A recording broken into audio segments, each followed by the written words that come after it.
Good morning. നമ്മൾ പുതിയൊരു chapter start ചെയ്യണം. Moving charges and magnetism. നമുക്ക് എക്സാമിന് ഫോക്കസ് ചെയ്യേണ്ട ഏരിയ ഒക്കെ നമുക്ക് കൃത്യമായിട്ട് തന്നിട്ടുണ്ട്.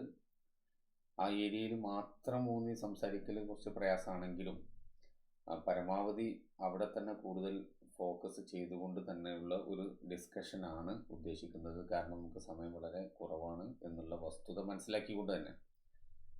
അപ്പോൾ ഇതിലാദ്യം നമുക്ക് ഡിസ്കസ് ചെയ്യാനുള്ളത് മാഗ്നറ്റിക് ഫോഴ്സ് ആണ്.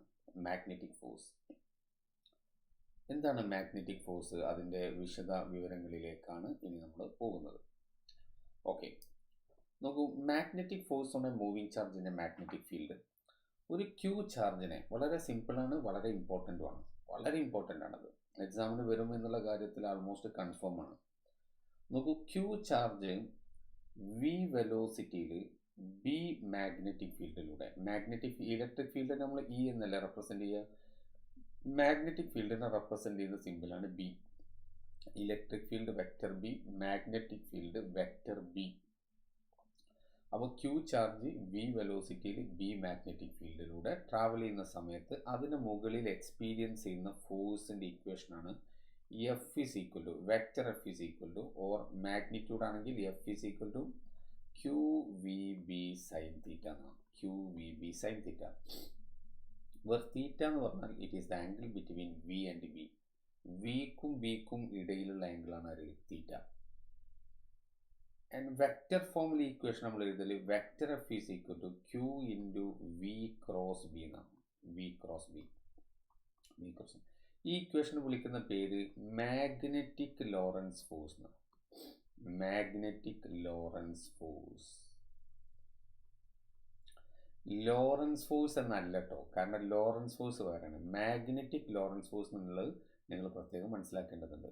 When a charge Q is moving with velocity v in a magnetic field of intensity b, then it will experience a force which is given by F is equal to QVB sin theta, and in vector form vector F is equal to Q into V cross B. മനസ്സിലായല്ലോ? അപ്പോൾ സ്വാഭാവികമായിട്ടും ഈ എഫിൻ്റെ direction എന്താണെന്ന് വെച്ച് കഴിഞ്ഞാൽ നമ്മൾ എന്താ ചെയ്യുക? വി ക്രോസ് ബീൻ്റെ ഡിറക്ഷൻ. വി ക്രോസ് ബീൻ്റെ ഡിറക്ഷൻ എന്നതിൻ്റെ പ്രത്യേകത എന്താ? It is always perpendicular to both V and B അല്ലേ? എ ക്രോസ് ബീൻ്റെ ഡിറക്ഷനെ കുറിച്ച് നമുക്ക് എപ്പോഴും പറയാൻ പറ്റുന്ന കാര്യം എന്താ? A cross B is always directed perpendicular to both A and B. അല്ലെങ്കിൽ A cross B is always perpendicular to the plane containing A and B. എയും ബിയും ഉൾക്കൊള്ളുന്ന പ്ലെയിനിന് എപ്പോഴും പെർപെൻഡിക്കുലർ ആയിരിക്കും. അതാണ് A cross Bൻ്റെ പ്രത്യേകത. മനസ്സിലായല്ലോ? ഓക്കെ, അപ്പോൾ A cross B is perpendicular to the plane containing A and B, or perpendicular to both A and B. In an exactly similar way you can say that magnetic Lorentz force is always perpendicular to both V and B. വെലോസിറ്റിക്കും magnetic ഫീൽഡിനും കൂടെ perpendicular ആയിരിക്കും. അല്ലെങ്കിൽ magnetic force is perpendicular to the plane containing both V and B. വിയും ബിയും ഉൾക്കൊള്ളുന്ന plain ഏതാണോ ആ പ്ലെയിനിന് പെർപെൻഡിക്കുലർ ആയിരിക്കും. മനസ്സിലായോ? This is called magnetic Lorentz force. ഇതിനാണ് നമ്മൾ മാഗ്നറ്റിക് ലോറൻസ് ഫോഴ്സ് എന്ന് വിളിക്കുന്നത്. റെഡി അല്ലേ? ഓക്കെ, ഇനി നോക്കൂ. ഒരിക്കൽ എക്സാമിന് ചോദിച്ചൊരു ക്വസ്റ്റ്യൻ ഉണ്ട്. അത് CBSE ബോർഡ് എക്സാമിനാണ് ചോദിച്ചെങ്കിലും നമുക്കും ആവശ്യമുള്ളത് തന്നെയാണ്. എപ്പോഴും പെർപെൻഡിക്കുലറായി നിൽക്കുന്ന പെയേഴ്സ് ഓഫ് ക്വാണ്ടിറ്റീസ് ഇതിലേതാണ്? ഈ തന്നതിൽ എപ്പോഴും പെർപെൻഡിക്കുലറായിട്ട് നിൽക്കുന്ന രണ്ട് പെയർ ക്വാണ്ടിറ്റീസ് ഏതാണ്? ഏതാ? വിയും ബിയാ? നോ, വിയും ബിയും പെർപെൻഡിക്കുലർ ആവണമെന്നൊരു നിർബന്ധമില്ല. പകരം എഫ് ആൻഡ് വി അല്ലേ? Vector F and vector V ഇതെപ്പോഴും എന്തായിരിക്കും? പെർപെൻഡിക്കുലർ ആയിരിക്കും. കഴിഞ്ഞില്ല. രണ്ടാമത്തെ ആരാ? Vector F and vector V. ഇവരും എപ്പോഴും എന്തായിരിക്കും? പെർപെൻഡിക്കുലർ ആയിരിക്കും. മനസ്സിലായല്ലോ? ഓക്കെ, ഇനി നമുക്കിതിലെ വ്യത്യസ്ത കേസസുകൾ നമുക്ക് ഡിസ്കസ് ചെയ്യാനുണ്ട്. അതിലേക്ക് പോകുന്നതിന് മുമ്പ് ഈ ഇക്വേഷനെ നമുക്ക് ഒന്നുകൂടെ അടുത്ത് പരിചയപ്പെടേണ്ടതുണ്ട്. Means magnetic Lorentz force F is equal to Q into V cross B. F is equal to QVB sin theta. QVB sin theta. Theta ആരാ? മനസ്സിലായല്ലോ? Theta is the angle between vector V and vector B. അത് മാറരുത്. Theta is very important. Theta angle between vector V and vector B. അവർക്കിടയിലുള്ള ആംഗിളാണ് തീറ്റ എന്നുള്ളത് പ്രത്യേകം മനസ്സിലാക്കുക. Yes, ഇനി നമുക്ക് അതിൻ്റെ ഡിഫറെൻറ്റ് കേസസ് ആണ് അടുത്ത് സംസാരിക്കാനുള്ളത്. വ്യത്യസ്ത കേസസ് ആണ്. ആദ്യം നോക്കൂ, കേസ് 1. കേസ് 1. ഫസ്റ്റ് കേസിൽ നോക്കൂ എന്താണ് കേസ് 1 ശ്രദ്ധിക്കാം. When v equal to 0, velocity 0 ആണെങ്കിൽ എന്താ സംഭവിക്കുക എന്ന് വെച്ചാൽ മാഗ്നറ്റിക് ഫീൽഡ് നമുക്ക് രണ്ട് രൂപത്തിൽ നമ്മൾ റെപ്രസെൻ്റ് ചെയ്യുന്നതിലൂടെ ഒന്ന് ഇൻറ്റു മാർക്ക് ഇട്ടിട്ട് ഇങ്ങനെ റെപ്രസെൻ്റ് ചെയ്ത് കഴിഞ്ഞാൽ നിങ്ങൾ മനസ്സിലാക്കുക ഇൻറ്റു മാർക്ക് ഇട്ട് കഴിഞ്ഞാൽ നിങ്ങൾ മനസ്സിലാക്കേണ്ട ഈ റീജിയനിൽ മാഗ്നറ്റിക് ഫീൽഡ് ഉണ്ട് which is perpendicularly into the plane of the screen അല്ലെങ്കിൽ into the plane of the paper. Perpendicularly into the plane of the സ്ക്രീനിനെയാണ് നമ്മൾ എന്ത് വിളിക്കുന്നത്, അല്ല എന്ത് റെപ്രസെൻ്റ് ചെയ്യുന്നത്, ഇൻറ്റു മാർക്ക് ഇട്ട് റെപ്രസെൻ്റ് ചെയ്യുന്നത്. ഇനി ഇതിന് പകരം ഇവിടെ ഇങ്ങനെ ഡോട്ട് ഇട്ടിട്ട് റെപ്രസെൻ്റ് ചെയ്തെങ്കിലോ, ഡോട്ട് ആണെങ്കിൽ perpendicularly out of the plane of the screen അല്ലെ ബോർഡ് എന്നാണ് മനസ്സിലാക്കേണ്ടത്. ഇപ്പോൾ കറണ്ടിനെ നോക്കുന്ന നമ്മളൊരു വയറിങ്ങനെ കൊടുത്തിട്ട് വയർ കൊടുക്കാതെ തന്നെ നോക്കൂ ഇവിടെ ഒരു വയറുണ്ട്, എന്നിട്ട് നമ്മളിവിടെ ഇൻറ്റു മാർക്ക് ഇട്ടിട്ട് ഇങ്ങനെ ഐന്ന് മാർക്ക് ചെയ്ത് കഴിഞ്ഞാൽ ഇവിടെ നിങ്ങൾ മനസ്സിലാക്കേണ്ട വയറുണ്ട്, ആ വയറിങ്ങനെ ഇൻറ്റു ആണ്. അപ്പോൾ നമുക്ക് അതിൻ്റെ ഈ ക്രോസ് സെക്ഷൻ മാത്രമല്ലേ കാണുള്ളൂ, ആ രൂപത്തിലാണ് നമ്മൾ ഇൻറ്റു റെപ്രസെൻ്റ് ചെയ്യുന്നത് കേട്ടോ. ഇവിടെ സർക്കിളിൻ്റെ ഉള്ളിൽ ആക്കി വെക്കാതെ, അപ്പോൾ ഒന്ന് മാത്രമൊക്കെ നമ്മൾ സർക്കിളിൻ്റെ ഉള്ളിൽ റെപ്രസെൻ്റ് ചെയ്യുന്ന രീതിയാണ് പലപ്പോഴും ഫോളോ ചെയ്യാറുള്ളത്. ഓക്കെ, എനിവേ അപ്പോൾ ഞാൻ പറഞ്ഞു വരുന്നത് ഇവിടെ ഒരു മാഗ്നറ്റിക് ഫീൽഡിൽ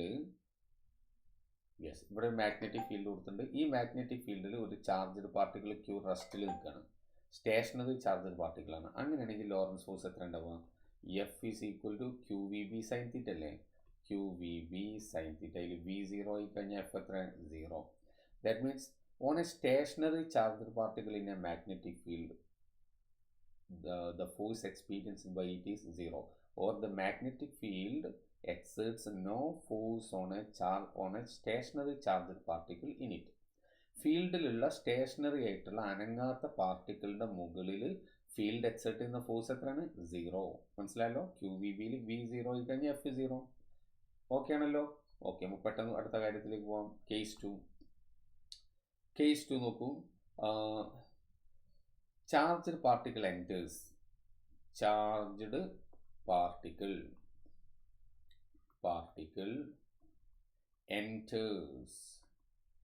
enters the field, enters vector B parallel to it, parallel or anti-parallel, anti-parallel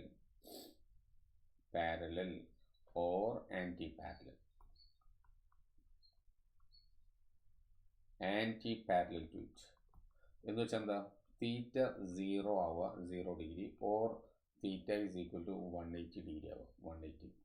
അതായത് ചാർജ്ഡ് പാർട്ടികൾ നോക്കൂ ഈ ഭാഗത്തു നിന്ന് വരാം, ഇതല്ല ഇതോടെ റെസ്റ്റുള്ള കേസാണ് നമ്മൾ സംസാരിച്ചത്. നോക്കൂ ചാർജ്ഡ് പാർട്ടിക്കിൾ ക്യൂ നോക്കൂ ഈ ഡിറക്ഷനിൽ ഇങ്ങനെ ഉള്ളിലേക്ക് കയറും. അതല്ലെങ്കിൽ അവിടുന്ന് ഇങ്ങോട്ട് വരാം, ഇവിടെ ഇത് ശരിയല്ല വരച്ചത്, ഇത് പെർപെൻഡിക്കുലർ ആണ് ഇവിടെ റെപ്രസെൻ്റ് ചെയ്തത്. അപ്പോൾ അത്തരം സന്ദർഭത്തിൽ മാഗ്നറ്റിക് ഫീൽഡ് ലൈൻസ് വരയ്ക്കാം, magnetic field lines vector B. എന്നിട്ട് ഇതിലേക്ക് ചാർജ്ഡ് പാർട്ടിക്കിൾ നോക്കൂ. ഇപ്പോൾ ക്യൂ ചാർജ്ഡ് പാർട്ടിക്കിൾ ഈ ഡിറക്ഷനിൽ പോവുക, അല്ലെങ്കിൽ ക്യൂ ചാർജ്ഡ് പാർട്ടിക്കിൾ നോക്കൂ അവിടുന്ന് ഇങ്ങോട്ട് വരാം, അപ്പോൾ ഈ കേസിൽ നോക്കൂ തീറ്റ 0 ആണ്, ഈ കേസിൽ നോക്കൂ തീറ്റ 180 ആണ്. മനസ്സിലായല്ലോ. യെസ്, അത്തരം സന്ദർഭങ്ങളിൽ എന്താണ് സംഭവിക്കുക നോക്കൂ. തീറ്റ 180 ആണെങ്കിൽ സൈൻ 0 സൈൻ 180 എത്ര 0 ആണ്. therefore f is equal to qvb, sin 0 equal to qvb sin 180 equal to എത്ര 0. അപ്പോൾ 0 ആണ്. മനസ്സിലായോ. മാഗ്നറ്റിക് ലോറൻസ് ഫോഴ്സ് അത്തരം സന്ദർഭത്തിൽ വേണം. അപ്പോൾ എല്ലാ സമയത്തും ചാർജ്ഡ് പാർട്ടിക്കിൾ മാഗ്നറ്റിക് ഫീൽഡിൽ വെച്ച് കഴിഞ്ഞാൽ വെറുതെ വെച്ച ഫോഴ്സ് ഉണ്ടോ, ഇല്ല. ചാർജ്ഡ് പാർട്ടിക്കിൾ മാഗ്നറ്റിക് ഫീൽഡിലൂടെ മൂവ് ചെയ്യുന്നുണ്ട് എന്ന് കരുതിയിട്ട് അവിടെ മാഗ്നറ്റിക് ലോറൻസ് ഫോഴ്സ് ഉണ്ടാവണമെന്നില്ല. കാരണം ഫീൽഡിന് പാരലായിട്ടോ ആൻറ്റി പാരലോ ആയിട്ടാണോ ചാർജ്ഡ് പാർട്ടിക്കിൾ മൂവ് ചെയ്യുന്നത്, അത്തരം സന്ദർഭത്തിൽ അവിടെ ഫോഴ്സ് ഇല്ല. അതാണ് ഇവിടെ റെപ്രസെൻ്റ് ചെയ്തിട്ടുള്ളത്. മനസ്സിലായല്ലോ. ഓക്കെ, ഇനി നമുക്കതിൽ അടുത്ത കേസാണ് ഇനി സംസാരിക്കാനുള്ളത്, നോക്കാം. യെസ്, അടുത്ത് നോക്കൂ കേസ് 3 സംസാരിക്കുന്നത് തീറ്റ 90 ആവുക. തീറ്റ 90 ആവുക എന്ന് പറഞ്ഞാൽ നമ്മുടെ ആദ്യം നേരത്തെ കാണിച്ച ഈ ഡയഗ്രാം ലൈക്ക് ദിസ്. ഇവിടെ ചാർജ്ഡ് പാർട്ടിക്കിൾ പെർപെൻഡിക്കുലർ ആയിട്ടല്ലേ ഉള്ളത്, പിന്നെ ഫീൽഡ് പെർപെൻഡിക്കുലർ ആയിട്ടല്ലേ. അപ്പോൾ ഇതിലേക്ക് നോക്കൂ, ഈ ഡിറക്ഷനിൽ ക്യൂ ചാർജഡ് പാർട്ടിക്കിൾ എൻ്റർ ചെയ്താൽ ഫീൽഡ് ഉള്ളിലേക്കാണെങ്കിൽ ചാർജഡ് പാർട്ടിക്കിൾ ഇങ്ങോട്ട്. അപ്പോൾ മാഗ്നറ്റിക് ഫീൽഡും വെലോസിറ്റിയും തമ്മിലുള്ള ആംഗിൾ 90 ഡിഗ്രിയാണ്. മാഗ്നറ്റിക് ഫീൽഡും വെലോസിറ്റിയും തമ്മിലുള്ള ആംഗിൾ 90 ഡിഗ്രി. അപ്പോൾ എന്താ സംഭവിക്കുക? അത്തരം സന്ദർഭത്തിൽ F is equal to Q V B sine 90 which is equal എത്ര? Q V B. ഈ ഫോഴ്സിൻ്റെ പ്രത്യേകത എന്താ? ഇതാണ് maximum magnetic Lorentz force. This is the maximum magnetic Lorentz force. Maximum magnetic Lorentz force. ഒരു കാര്യം കൂടെ നമ്മുടെ ഫോക്കസ് പോയിന്റിൽ ഇല്ലാത്ത കാര്യമാണ്, പക്ഷേ ആ കാര്യം നിങ്ങൾ ഇവിടെ തന്നെ മനസ്സിലാക്കി പോവുക. ചാർജ്ഡ് പാർട്ടിക്കിൾ മാഗ്നറ്റിക് ഫീൽഡിലേക്ക് പെർപെൻഡിക്കുലറായിട്ട് എൻ്റർ ചെയ്യുന്ന കേസാണല്ലോ ഇത് പറഞ്ഞത്. ഇങ്ങനെ എൻ്റർ ചെയ്ത് കഴിഞ്ഞാൽ ദെൻ ചാർജ്ഡ്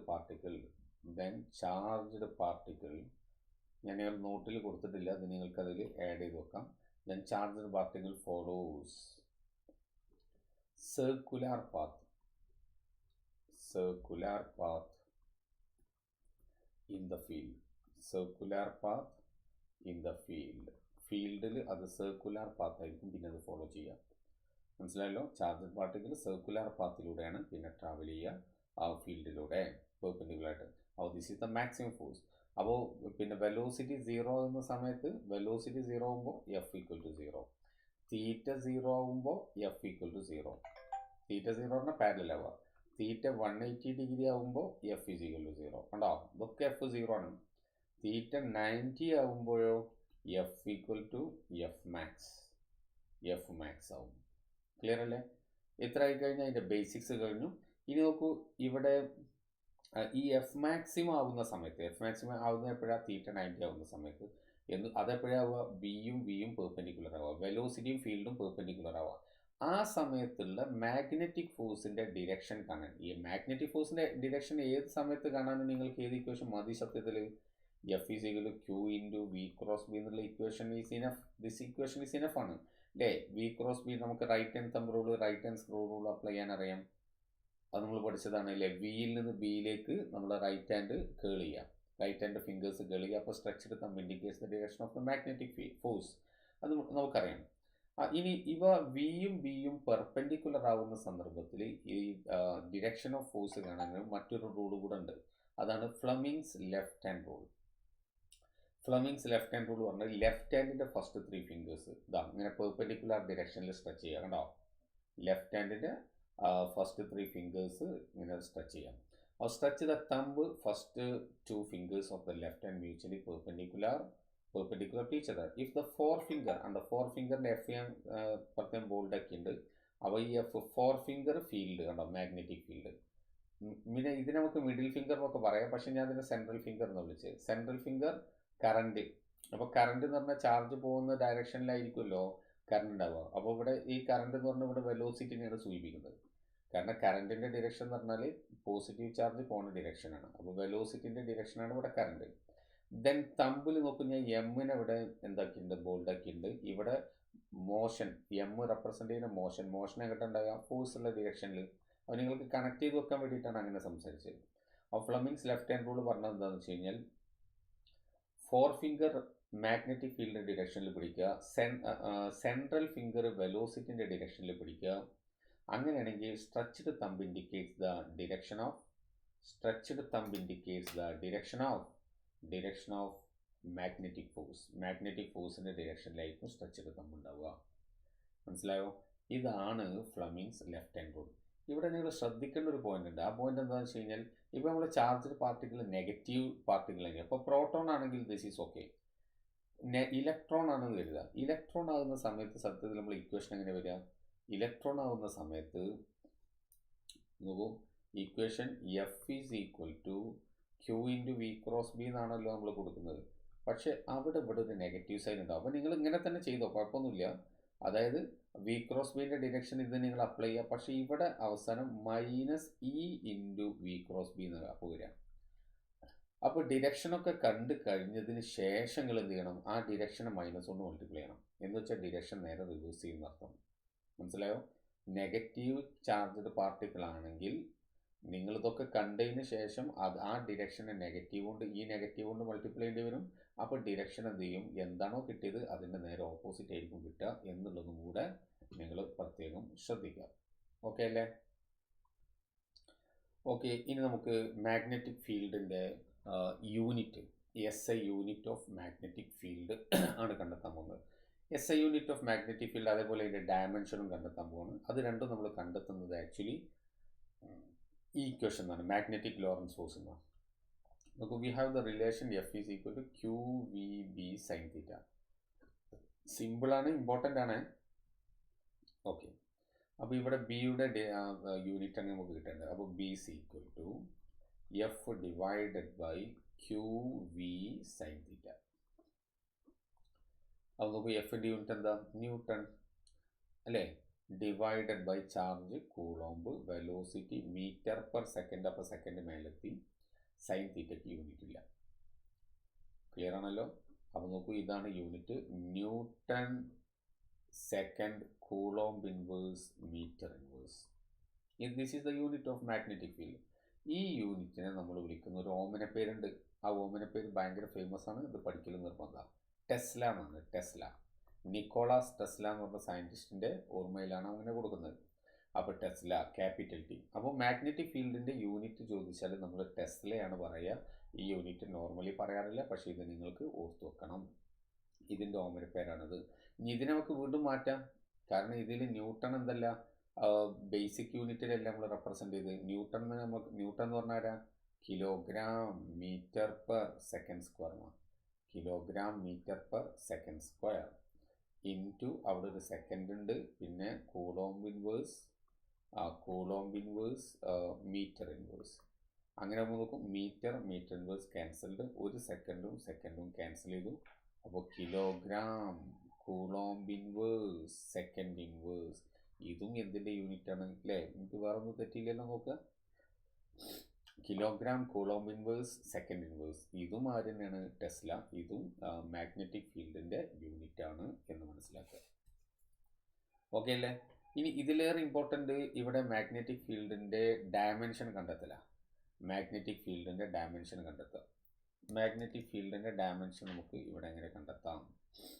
ഞാനിതൊന്ന് സൈഡിലേക്ക് മാറ്റി വെക്കാം.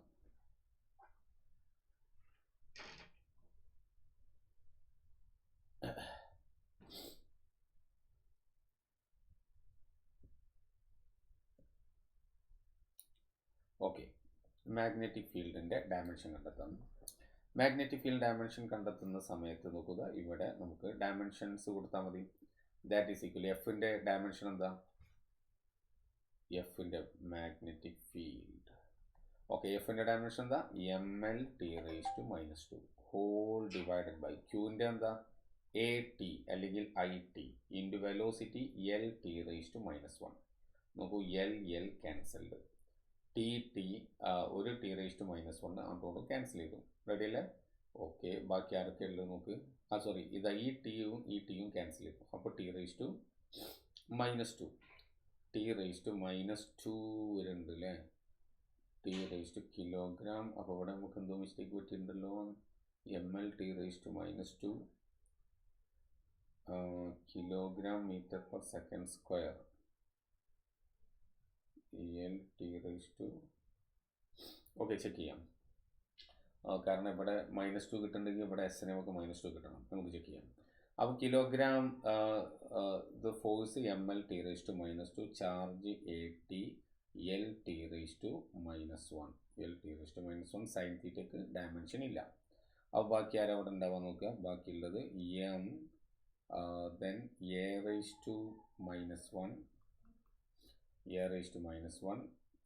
then ഇതിവിടെ ആരുമില്ല, ഇവിടെ T⁻². ഇതാണ് ഡയമെൻഷൻ. ഇത് ഡയമെൻഷൻ ആണെങ്കിൽ യൂണിറ്റ് എന്ത് വരണം, മാസിൻ്റെത് കിലോഗ്രാം, ഇത് കറൻ്റാണ്.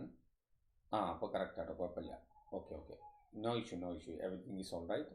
അപ്പോൾ കറൻറ്റിൻ്റെത് എന്താണ്, ആംപിയർ ഇൻവേഴ്സ് തന്നെയാണ്. ദെൻ (2⁻²). കാരണം ഇത് കൂളോംബ് എന്തല്ല, ഫണ്ടമെൻ്റൽ യൂണിറ്റ് അല്ല. കൂളോംബിനെ നമുക്ക് എന്താക്കി എഴുതണം, ആംപിയറിന് രീതിയിലേക്ക് കൺവേർട്ട് ചെയ്യണം. എന്ന് വെച്ചാൽ ഇതിലെന്താ കിട്ടുക, കിലോഗ്രാം. കൂളോംബ് എന്ന് പറഞ്ഞാൽ എന്താ, ആംപിയർ സെക്കൻഡിലേക്ക് അങ്ങോട്ട് പോകും അല്ലേ. അപ്പോൾ ഇത് റെസിപ്രോക്കൽ ഉള്ളത്. അപ്പോൾ ഇവിടെ ആംപിയർ ഇൻവേഴ്സ് സെക്കൻഡ് ഇൻവേഴ്സ് എന്നാണ് കൂളോംബ് എന്ന് പറഞ്ഞാൽ, ഇൻറ്റു സെക്കൻഡ് ഇൻവേഴ്സ്. അപ്പോൾ നമുക്ക് ഇതേ റിസൾട്ടിലേക്ക് തന്നെ കിട്ടും. ഒരു കുഴപ്പമില്ല ചെയ്തതിൽ. ഓക്കെ, അപ്പോൾ ഇത് പ്രത്യേകം മനസ്സിലാക്കി വെക്കുക കേട്ടോ. കാരണം ഡയമെൻഷൻ കിട്ടിക്കഴിഞ്ഞാൽ അതിലേക്ക് നമുക്ക് യൂണിറ്റ് നേരിട്ട് കൊടുത്തു കഴിഞ്ഞാൽ കംപ്ലീറ്റ് ഫണ്ടമെൻ്റലിലേക്ക് കിട്ടും. കൂളോംബ് ഫണ്ടമെൻ്റൽ യൂണിറ്റ് അല്ല, ആംപിയറാണ് ഫണ്ടമെൻ്റൽ യൂണിറ്റ്. അത് പ്രത്യേകം ശ്രദ്ധിക്കുക. അപ്പോൾ ഈ യൂണിറ്റും ഡയമെൻഷനും ഒക്കെ ഉണ്ടാക്കുന്നത് നമ്മൾ ഈ ഒരു ഇക്വേഷൻ നിന്നാണ് എന്നുള്ളതാണ് പ്രത്യേകം പറഞ്ഞു വരുന്നത്. ഓക്കെ, ഇനി നോക്കൂ അടുത്ത പോയിന്റ്.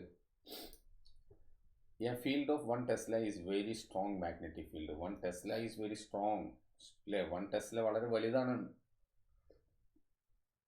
ടെസ്ല വളരെ വലുതാണ്. നമ്മൾ ഫാരഡിനെ കുറിച്ച് പറഞ്ഞിരുന്നു, കപ്പാസിറ്റൻസ്.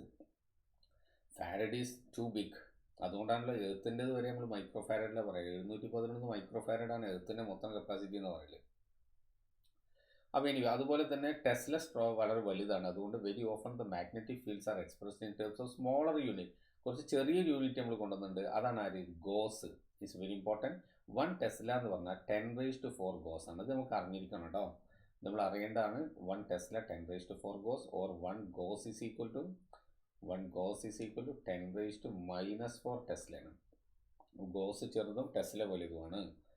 എർത്തിൻ്റെ മാഗ്നറ്റിക് ഫീൽഡ് നമ്മൾ ഇക്വറ്റോറിയൽ റീജിയനിൽ എർത്തിൻ്റെ മാഗ്നറ്റിക് ഫീൽഡ് അറൗണ്ട് എത്രയാണ്? 3.6 × 10⁻⁵ ടെസ്ലയാണ്. അതും ഓർത്ത് വെക്കുക. അത് നമ്മൾ എർത്ത്സ് മാഗ്നറ്റിക് ഫീൽഡ് നമ്മൾ പറയുന്നുണ്ട്, അവിടെയും നമ്മൾ സംസാരിക്കും.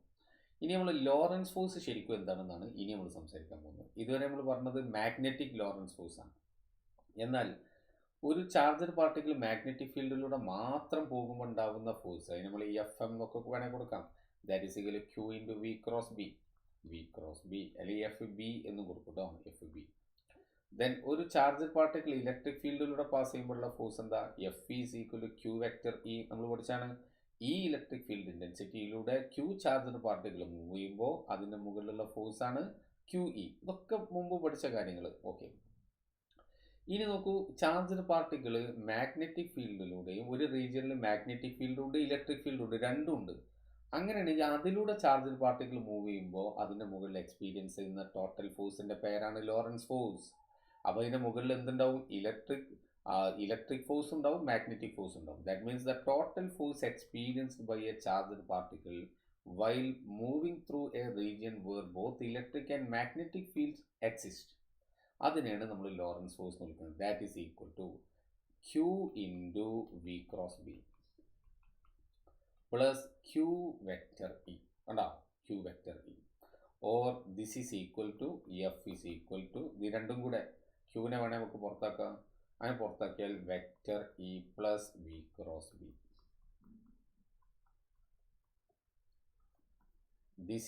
This is called Lorentz force. ഇതാണ് ലോറൻസ് ഫോഴ്സ്. ഇതെന്താണ്?